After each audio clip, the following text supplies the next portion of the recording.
Hey guys, how's it going? It's Tanius here. Welcome to episode number 6 of this NHL 22 Newfoundland Growlers Draft Glory franchise mode here on my channel. If you guys have missed episodes, head up into that top corner, and if you do enjoy this one, make sure to drop a like, subscribe, and hit notifications to never miss when these uploads come out. So, today we get to the 2026 draft, and hopefully we will be able to land a decent pick this year. Looking at the draft class, obviously Pascal Bourgeoisie looks just amazing. Great sniper, crazy stat line, one of the best I've ever seen out of a junior player. So let's advance a little bit further on here. Last episode, of course, the Red Wings won the Stanley Cup. We again failed to qualify for the playoffs. We've been close a couple times now, like 6 seasons in. And, well, we've got lots of players playing extremely well. Like Jiricek is now a medium elite. Adam Fantilli looked really good this year. Berkly Catton was able to jump up to a franchise potential. We've got players on this team. Now it more so just comes down to landing some good defensemen that we can develop for the future and hopefully going from there. So let's get to this. We're going to sim pretty much right up to the draft now. And, okay, we are going to be picking at 3. Can't really be upset about that because the Islanders and the Blues were the only 2 teams ahead of us land those top 2 picks. So nothing really to be upset about there. That's just how it is. So this is the draft class we're looking at. I'm thinking, yeah, I was worried Antonio was going to jump up. I wanted to pick him 3rd, but doesn't look like that's going to be an option. We don't need Mickelson on this team. McCarron, I just don't like his scheme fit. And Carpenter, I think, would be the best pick here out of these guys. So I think that's who we're going to end up taking, is Josiah Carpenter. Apart from that, not the craziest of draft classes, but Dahlman looks like a really good second rounder as far as he's probably NHL ready. So for retirees this year, we're going to see Malkin, Bergeron, Kopitar, Giroux, Stahl, Wheeler, oh my goodness, all over 1,000 points. Taves and Oshie in the 900 mark, Pacioretty and Ben, and multiple players at the 800 mark. So yeah, that is a crazy good draft class. Retiree class as far as goalies go, oh my goodness, look at this group here too. Fleury, Varlamov, Halak, Bishop, that's a big group of retirees this year. Alright, so as we get up to the draft here, we see a bunch of players turn into coaches now, as far as Oshie, Van Riemsdyk, Wheeler, and we get Chris Tanev as a coach, so that's pretty cool. I didn't even realize Chris Tanev retired, but that's good to know. I didn't even realize we might have missed a couple players there, so that's my bad. Philippe Letang retires as a Growlers coach, so that kind of sucks, but it is what it is. Apart from that, no Halifax coaches, so that's good to see. And okay, I guess he's a scout then, never mind. Is he even here? I don't think he is. I thought he was a coach. Yeah, he is. Okay, so we're gonna, right now he probably does not deserve to be a head coach. He's a defensive specialty, and an interesting one at that. Okay, so we'll take him. Assign him as an associate coach for the next couple of seasons. Apparently we only have 180,000, which I don't think he's going to sign, but we'll see. So, I don't think we're going to do draft interviews, but, alright, so we get Chris Tanev as a coach. That's actually really cool. And apart from that, don't want to do too much with any of these guys here. I think our team's in really good shape. Delmore grew quite a decent amount, so that's good to see too. Maybe we'll end up with an elite defenseman out of that. It's not what I was expecting, but I'm hoping for it, right? So Grand Pierre as well. Again, hopefully he can start to really develop here. Steves looks good. Yaskin could be better, but not bad. And yeah, we have a lot of like low elite kind of players that just haven't really panned out for this team up to this point. So we're going to be picking, hopefully, a couple more decent players here in this upcoming draft. I know we're going to get at least 1 or 2, but let's see how this draft goes. So starting things off. And yeah, Bourgeois, or however you say his name, is an 83 rated sniper. He's an insanely good player. So no doubt in my mind there. Antonio goes 2nd. Go figure. Good shooter, decent physicality, skating, everything. Yeah, he's a good power forward. So we're going to pass on Mikkelsen, as well as, I think, McCarron. Even though McCarron looks really good too, his defense is probably a little bit better. But him and Carpenter are pretty much the exact same player. They look identical almost. So, yeah, we are going to take the Canadian-born talent here in Carpenter, and he's an 81 overall. Okay, so not bad. Oh, but he doesn't have an X factor or zone ability, so that kind of sucks. But even though he doesn't have the zone ability, he still looks like a really good player. 81 overall. I think he's actually better than Bear Antonio, so that's kind of funny. Mikkelsen was alright, and okay, McCarron's 82 rated. Okay, so, both very good, very similar players. He has an X factor, or a zone ability, but he has less X factors. So, interesting kind of series of events there for the top 5. Alright, so as we simulate up to pick number 36 of the second round now, we're going to see Bieksa be a decent player. Summers looks really good. Same with Subban. Same with Donovan. Oh my goodness. Talk about a very solid draft class here outside of the top 5. No crazy elite talents, but, just consistently good picks right up until about pick 29 or so there. So I think, again, there is some talent kind of falling off here that probably shouldn't be. Like a guy like Thomas Sedin looks good, but of course, Billy Dahlman, we have to take him. There's no way we pass up on him. So Dahlman is indeed a medium top 4 offensive defenseman, 76 rated for a second round pick is fantastic. Elite edges tape to tape, and thunderclap is exactly what you want to see on an offensive defenseman. So that looks really good. So over to pick 69 now, and we're going to see, let's see, Sergeyev looks good. Dadano looks really good. Anybody else? Another Dadano. They look like a year apart, so maybe they're brothers. That's actually kind of cool. Komatov was okay, and that's pretty much it for the second round. All right. Heading into the third round here, I'm not entirely sure who we're taking. The guy I had pinned here was another defenseman, Ola Ackerland, even though I don't know if it really makes sense to take him, but honestly, I'm not really seeing a lot of other players that I'm like super set on either. I don't trust that one bar ETA. Okay, so I'm going to go with, even though he's 20, I'm going to go with Ola Ackerland, and he is a medium elite. Oh my goodness. Okay, let's go. Decent player, good physicality for his size. That's a good third round pick. I know he is 20, so he's very likely to not develop, but you never know. He might end up becoming something.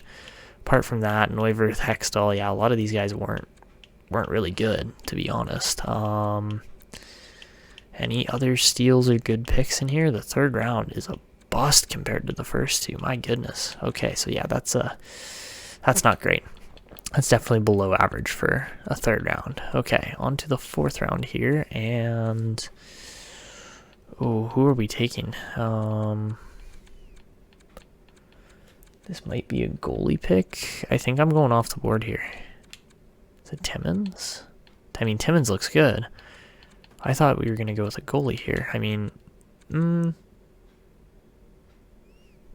I don't know. We're at pick what, 102? Yes, we're going way off the board. Let's go with Kyler Timmins, I think.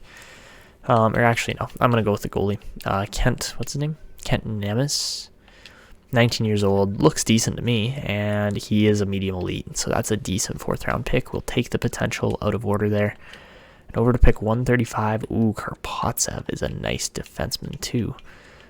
Good size there for his kind of build and player type. Mink was decent too. Alan Mink, okay, not bad. Apart from that, not too much else here in round 4 so far. Yeah, round 4 was also pretty weak. We're actually landing good potential players for where we're picking them. So I'm going to take Kyler Timmins here. He's a guaranteed pick at this point. Medium top 6 playmaker. He's 58 rated. Oh my goodness. Okay, so for a 5th rounder, keep an eye on Kyler Timmins. He could turn into something special if he develops properly, but that's a big, big if. Ludwig was also very good. Okay, 6'4", two-way defenseman. My goodness. Okay, So yeah, we'll see what happens with Kyler Timmins there. We don't really need a ton of defense. We landed 2 really good defensemen here in the 2nd and 3rd rounds, and then we land a goalie and a good winger as well. And yeah, this team has center, so like Morrison probably would have been a decent pick as well, but again, you can't get them all. At this point, you know what?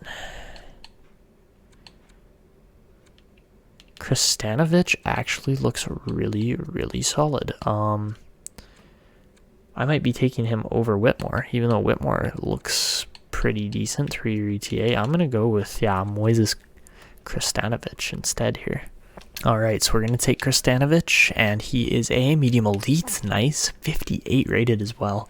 That's actually even better than Nemes, whatever his name is, Kent Nemes, who we just drafted. So Grossman is the last player we got pinned on the board here. I didn't actually expect Kristanovich to fall to us, so that's a really good pick. How good was Whitmore? He was 63 rated. Okay, so overall, I'm really happy with this draft. We've landed a boatload more of potential here for players that could potentially make an impact on this team now or in the future.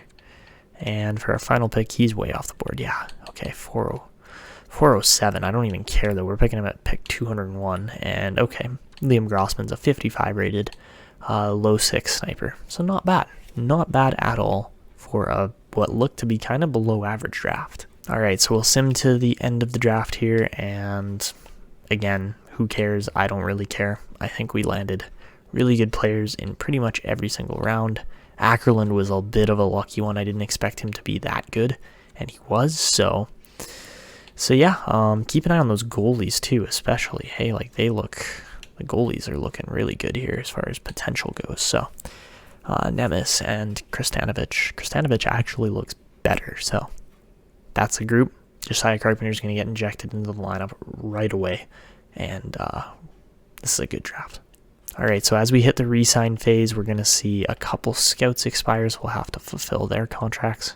And apart from that, Pitkanen, Silvegaard, and a few other players are reaching restricted free agent status here.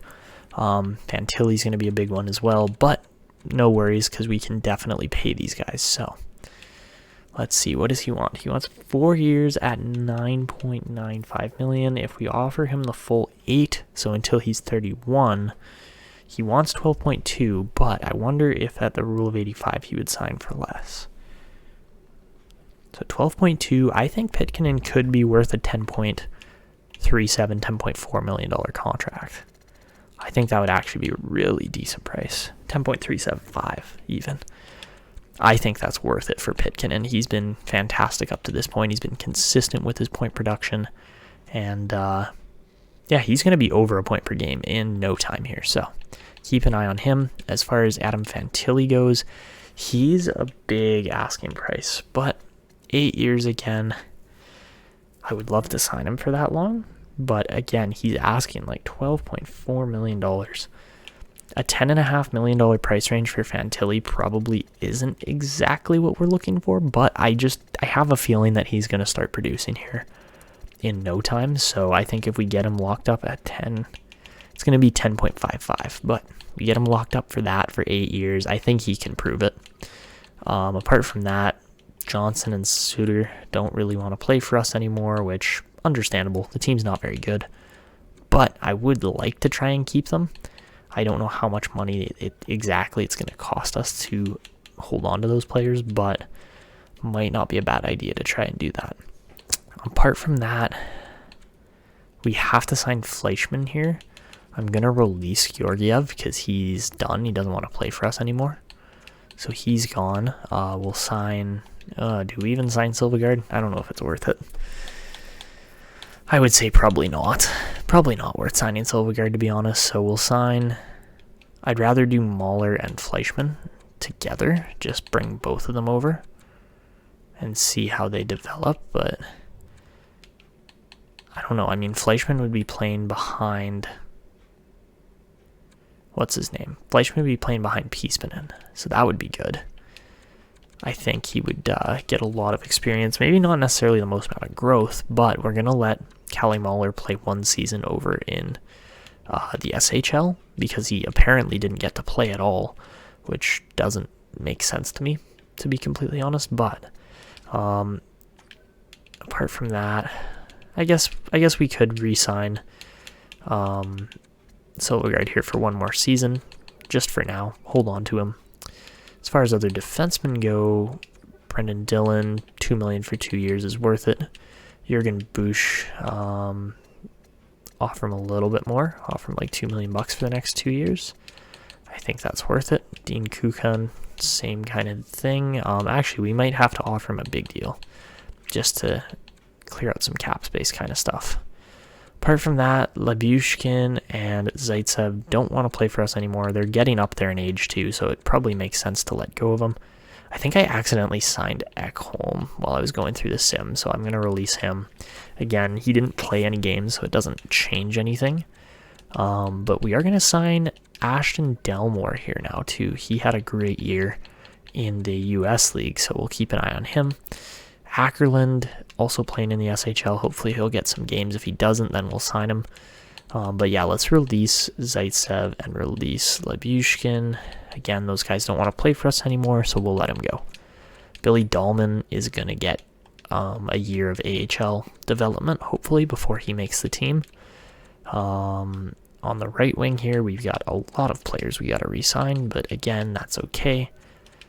Not really a big deal here to offer those guys money. They've all been performing pretty darn well. And Kyler Timmins, 35 points, looks good. I'm going to let him have another year of development in the US League. Apart from that, we get another good left winger here in Josiah Carpenter. Welcome to the team as one of our higher overall picks throughout this franchise mode. We've been picking at 3 pretty consistently, though, which I find kind of funny because the top 3 pick usually goes a long way with a franchise. So we'll see if we can make some of these guys count over the next couple of years.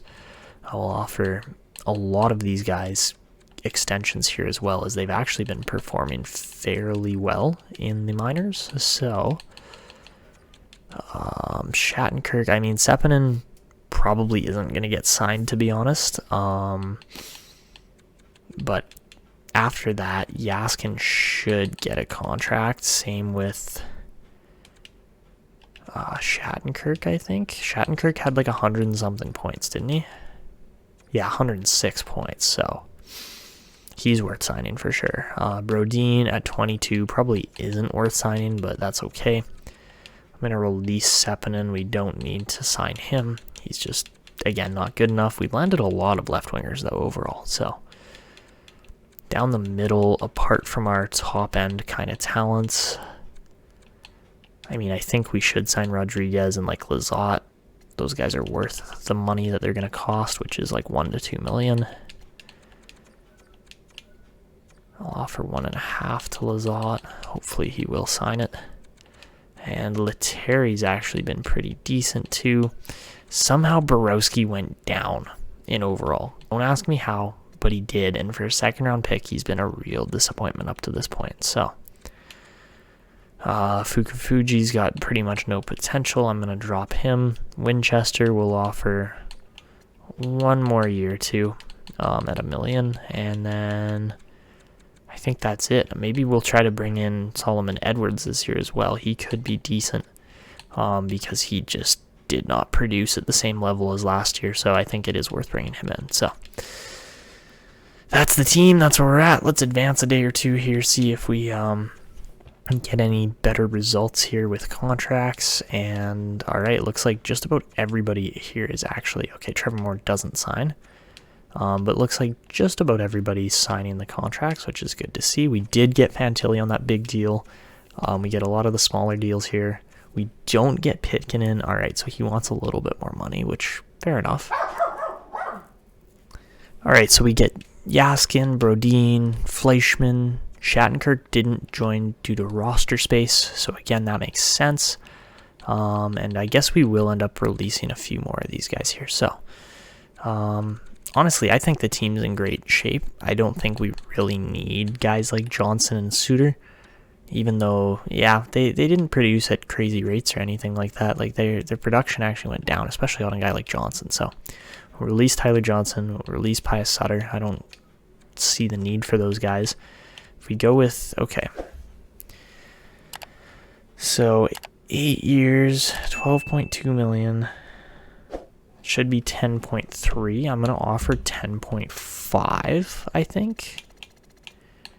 Should be enough, but we'll see. And then apart from that, we get all our goalie signings. That's good as far as other expirees go. Trevor Moore didn't want to sign. We'll offer him 2.5, see if that helps.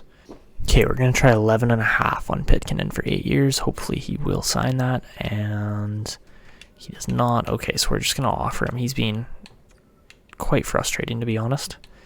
So we'll offer him the 9.9 million for the next 4 years, and he'll probably be too good for us to even sign at the end of those 4 years, but what do you do when your players are demanding contracts like that? So we'll take it, and with 20 million left, and like 1 day of free agency left, maybe 2. Let's see who pending free agents are. So, all right, so I don't really need anybody on the trade block. There's no point in that. And apart from that, the team's looking pretty good. We've got some decent valued players here now, so it's just a matter of them developing into cup contending kind of pieces. So let's see if did Marchessault make it? I don't think he did. Oh man. Oh nope, I found Marchessault. He still exists. So we're gonna offer him a 1 year, $5 million contract probably. Just again, cap filler. No big issue with it.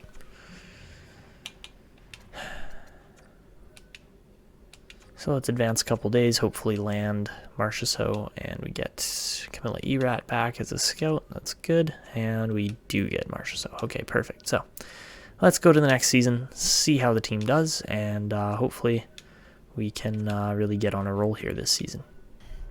All right, guys, so this year I think we're going to actually fire our coach. Just, again, didn't get the right result with an A-plus looking coach like that. That's supposed to be fantastic. He doesn't quite fit the system we're trying to play either, so hopefully we can find a better coach here before we actually fire Leclerc. So, all right, so I think we're going to go out and try to get Blake Wheeler as a coach. We're going to offer him $1 million for 4 years or whatever. Offer him an associate coach job. A reason being is it's easy enough to just go like this. Fire Leclerc, just say, get out of here, you're done. Promote this guy to interim, and there you have it. So, I guess we do need, oh, okay, it has to be an assistant. Perfect, okay, so that all looks good. Let's advance a couple days. I do have to do scouting too for this upcoming draft, or upcoming group of players, but at the moment we're not ranking very high among where everybody's expecting this team to end up. So let's just advance a couple days, hopefully get the coaching situation figured out, and perfect, we do get Wheeler. All right, so that will hopefully help a little bit with the chemistry at least. As far as roster moves go this year, we're going to bring up Tursunbayev and likely I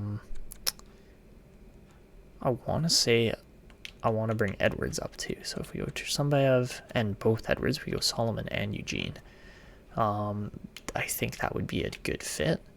So if we bring those 3 guys up, I kind of want to bring Trevor Moore up too, but I don't know if we'll do that yet. Instead, we'll send Stetcher down, we'll send Gaudreau, and we'll send Achari, I think. So let's try that and see how this looks. Alright, so this is the team we're going to be going with this year. A bit of an interesting group, but we're going to try sticking the rookies together as far as Solomon, Edwards, and Carpenter go. We're going to go Fantilli, Kahun, and Geekie on the second line, and then Pitkanen, Catton. Catton looks insane. He's 91 rated at 20 years old. So yeah, we'll go Pitkanen, Catton, and Iafallo, and hopefully they can get it done this year. They look amazing together. And then the bottom line's not actually that bad either. So, looking at the defense, really decent group of defenders here now. I'm just waiting for a little bit more development. Tursunbayev had a great year last year, and, well, you know, Nicholson actually fits just as well down on that second pairing. I do like how that looks. So, I mean, I think, yeah, roll all pairings. We might as well play it like that and see if that does any better. And then we have Vorobyov backed up by Copley in net this year. Not too many subs or anything else like that going on, but the AHL I just have to do a little more work with here. Alright, and this is the AHL team we're going to go with. So, bit of an interesting group this year. I'm hoping if we put some playmakers alongside Borowski that he can do better. He really has not been good up to this point, so we need to see a jump there this year. Apart from that, the defense actually looks okay. Grand Pierre is down here now. He looks really good. Dahlman, again, both these guys are hold line cycle defenders, so unfortunately they're not maxed out based on the system fit, but that's okay. Delmore and Stetcher are looking all right. They could be better. Delmore actually is potentially one of our most exciting defensive prospects out of everybody. And then we've got Piespanen and Fleischmann in net. So maybe we will go and make a coaching change to just based on the fact that we have so many options here with this team based on how we're going to run the chemistry and the lines and everything. Okay, so I actually changed the coaches, just flipped Barkov and whoever our AHL coach was. I believe it's, Duchesne. So we flipped those two, and honestly, I think the lineup looks better. We have better defense, which is really going to help with those defensive prospects' growth, and hopefully should make the team better overall. So that's what we're going with. Let's get into the season sim, see how the team's looking just from preseason and things like such, and then we'll go from there. Alright, so this is what we're looking at for a team. We got 95 offense, 86 defense, and 84 goaltending. I think it's a pretty decent looking team here, and hopefully we'll see some results this year. Alright guys, so this season we would see the Growlers put up a 92-point record with 42 wins, 32 losses, and 8 OT losses, not finishing anywhere near the bottom of the division this year. We're actually up into 5th place, and, you know, just weren't quite good enough to really make the playoffs, which is too bad because, again, we finished 16th place in the league. That's a really good finish, so unfortunate, but you know, that is just how it goes sometimes. So Minnesota will likely be landing the top pick, and Detroit has a great year. So Jyrki Pitkanen, 78 points, nothing crazy really. Berkly Catton didn't even put up that great a season either. So yeah, bit of a strange group of numbers this year. I thought our forwards were better than that, but apparently not. So yeah, bit of a strange group, but hopefully we'll see some development and progression. I mean, Solomon Edwards put up 33 points, so not bad. Apart from that, Tursunbayev was pretty decent too, 27 points as a rookie defenseman. I don't even know if he was a rookie. Is this his first? No, he played enough games the year before that he's not a rookie. As far as our goalies go, Vorobyov had a good year, 33 wins. So he was responsible for the majority of our points this year. Apart from that, looking at the entire league, Matthews scored 107 this year, followed closely by his line mate Mitch Marner. Apart from that, nothing really crazy good as far as scoring goes this year. Normally the numbers look a little bit better than this, but apparently not. So, looking at all goalies, Lindbaum was just amazing again. He's looking crazy good for a starter. Marcos Lee's up to a 92 rating at 19 years old. How many points did he put up? 65? That's it. That's not even that crazy, but he was an 83 to start with, so. Jordan Gavin, man, he would have been nice to have on our team, I wish. Emil Hemming looks really good, too, for Colorado. I don't know how what? Oh, those are AHL. I'm like, how has he played 3 seasons in the league and is just showing up now? So that was my bad. Cade Myers is a great looking young player there. Apart from that, oh wait, hold on a second. Marcos Lee was drafted in 2025, but he went back and played another season in Seattle. That makes sense. Okay, I was like, how? What? how does that make any sense? Nicholson, McCarron, those guys all did better than our current rookie and Carpenter, but Carpenter still topped Bear Antonio there, so not too bad. Solomon Edwards was good. Lots of guys were good here as far as rookies go. Your best defenseman this year was Moritz Seider with 74 points, so nothing insane, but again, good season. All right, guys, so looking at our AHL team this year, they put up 41 wins, 37 losses, and 4 OT losses, so pretty much a dead even season. Put up 86 points and missed the playoffs altogether, unfortunately, because there were a lot of decent teams here. But, you know, again, we finished right around... Actually, never mind, we finished 22nd, so not actually that great. I thought we did better than that, but Trevor Moore puts up 55 points to lead the team, so he'll likely get some NHL time coming up here. Our goalies were actually surprisingly good. Tiro Piispanen, 31 wins, again, not bad at all. And our defense actually was pretty solid this year. So we see Grand Pierre get up to an 80. Hudson Jeffrey actually put up a lot of points, but Ashton Delmore is also looking like a really good defenseman. So we'll see what those guys can do leading into the future here. But at the moment, you know, we're not in really any crazy position to win a draft lottery or anything like that. But we'll see what happens, right? Like it's really hard to predict, but anyways, that's it for the regular season. We'll see how the playoffs turn out. All right, so this year in the playoffs, we'd see the Capitals go through the Flyers, Rangers, Bruins, and eventually the Ducks to get a Stanley Cup. And in the AHL, we would see Syracuse beat Laval, Belleville, Providence, and eventually Tucson to win the Calder. All right, guys, and this year for awards, we would see Austin Matthews win the Art Ross and the Hart. Seider would win the Norris.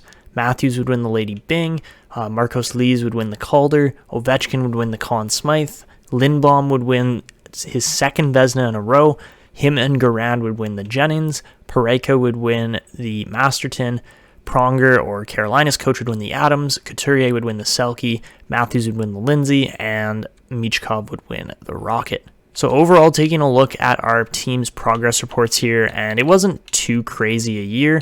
We didn't see a ton of growth, but certain guys like Pitkanen, Iafallo, Fantilli, those guys got up a decent amount. Apart from that, Grand Pierre and Vorobyov are both looking like really good prospects now. We didn't see as much growth out of guys like Geekie or Nicholson or Carpenter as I would have liked, but that's okay. Edwards also progressed better than it's showing there. And apart from that, in the system, Kyler Timmins would shoot up. Philippe Steeves is looking like a legitimate NHL prospect now.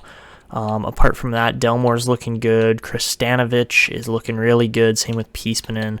Mahler's up to a 73. He put up 34 out of 48 wins. That's pretty insane. Ola Ackerland, unfortunately, doesn't look all that good. I think we drafted him at a 57, so I guess he grew 5 ratings, but again, not quite what I was expecting out of him. Billy Dahlman, again, he had a great season. He put up 54 points in 82 games for Halifax, which is in the AHL, and just didn't see the growth numbers that he probably should have. So it's unfortunate, but it's the way it is, and that is how our team is looking heading into the next episode here. So anyways, that is where we're going to wrap this one up. Looking at this next draft class here, it looks all right. We're not going to be picking super high. I would love to snag a guy like Marcel Boucher, but I don't think we're going to get the opportunity to. It looks like he's jumped up just a little too high in the draft ranking, so I'm thinking a guy like Mikhail Petrov might be our better option here. Looks like a really big sniper or maybe power forward, but we'll see. Apart from that, I don't think we're going to get a shot at Halpern, but we've got 2 legit prospects here in Jalen Reese or Bo Gibbons. Again, the U.S. leagues have really put out some decent prospects. I mean, even Karel Stastny is looking decent too, but doesn't have the X factors that Jalen Reese has. So that's kind of what we're looking at for this draft class. Apart from that, the prospects start to dip off a little bit, but I think we'll still be able to land a couple steals here and there. I think we have enough. Like Tangradi looks great as a prospect. We're probably going to be taking him. Apart from that, I don't know if Shattenkirk's a guarantee, even though the 3 bars does look good. Apart from that, I've got guys pinned throughout here. They're just further down in the draft, like Bugstad, again, medium 6 forward, looks really good. Joseph Cole probably could be an elite goalie, if not a starter. So we're looking at some decent prospects in this upcoming draft, especially in the later rounds, but we'll see what happens here. This Wolski guy looks interesting for sure, so we'll see if he turns out. But yeah, that's kind of where we're sitting with the draft right now. Hopefully we'll land some good picks next episode, but that's going to be it for this one. If you guys enjoyed, make sure to go down below, drop a like, subscribe, and hit notifications to never miss these videos. And of course, make sure to leave comments in the comment box. I'll try to respond to all of them. And that's going to be it for me. I hope you guys enjoyed. This is Etanio signing out, and until next time.